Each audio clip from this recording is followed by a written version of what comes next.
Isang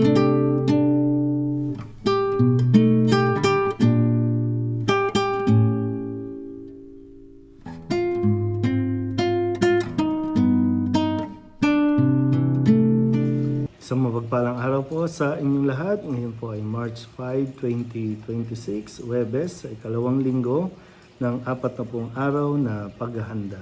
Ang ating pong unang pagbasa at pagninilay sa araw na ito ay hinango mula sa aklat ni Propeta Jeremias, chapter 17, verses 5 to 10. Sinasabi ng Panginoon, parurusahan ko ang sinumang tumatalikod sa akin at nagtitiwala sa kanyang kapwa, sa lakas ng mga taong may hangganan ng buhay.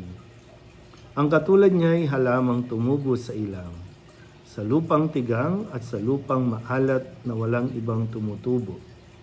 Walang mabuting mangyayari sa kanya.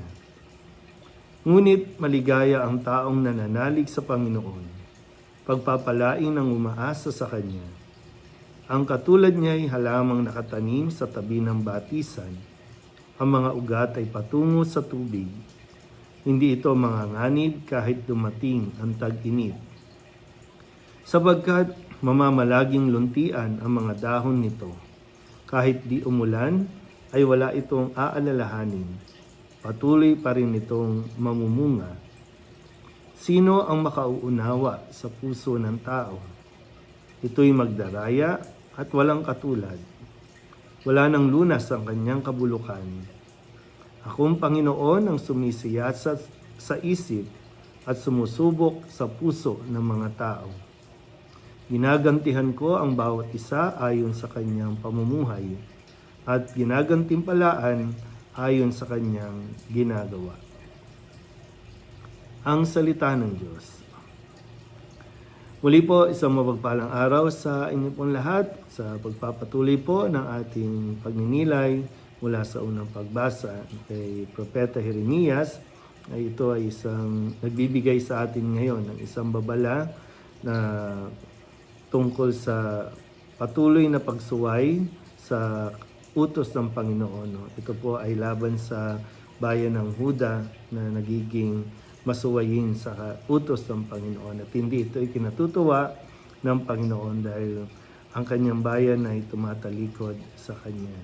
Subalit pinahayag din sa kumbaga sa ikalawang bahagi dito na ang mga matuwid ay mabubuhay, ang mga matuwid at may matatag na pananampalataya ay magkakaroon ng masaganang buhay.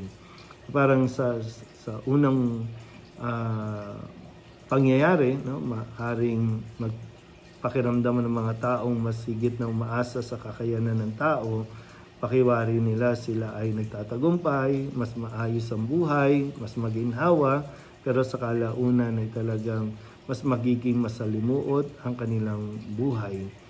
Pero ang sabi nga ng isang taong matuwid at matatag sa pananampalataya ay talagang inihambing sa isang halaman o isang puno na ang kanyang ugat ay nasa tabi ng batisan na kahit kailan ay hindi makakaranas ng pagkauhaw at hindi matatakot dumating man ang tag-init.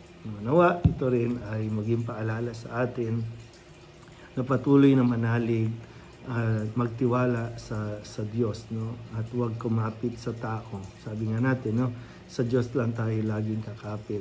Sa panahon ngayon, medyo talagang may kaguluhan. Marami po sa mga kapwa natin, lalo na sa bansang Iran, sa Israel, o saan pa mang lugar, sa Ukraine, sa Russia, na mga naiipit dito sa kaguluhan ito dahil sa patuloy na pagkapit nila, pagtitiwala sa kakayanan ng tao, na sila yung makakapagligtas, makakapag-ahon sa kanila. Pero sadyang hindi ganon ang nangyayari. So, nawa po, sa kabila ng hirap na inyo pong pinagdaranasan sa mga bansang yan, ay patuloy nawa kayong magpakatatag. Patuloy kayong magdasal at lumapit sa Panginoon at siya lamang po ang tanging makapagliligtas sa ating lahat sa mga ganitong kaguluhan. Kaya sa panahon po ng Kwaresma, pag-itingin po natin ang ating pagdarasal Sa ating pagdarasal, siyempre, no, nakatuon ang ating puso't damdamin sa ating Panginoon na siya naman po talagang unang nagsakripisyo, nag-alay ng kanyang buhay para sa ating kaligtasan. Kaya walang sino mang tao ang makakapagligtas sa atin kundi ang ating Panginoong Hesukristo. Muli po, isang mapagpalang araw sa inyo po lahat.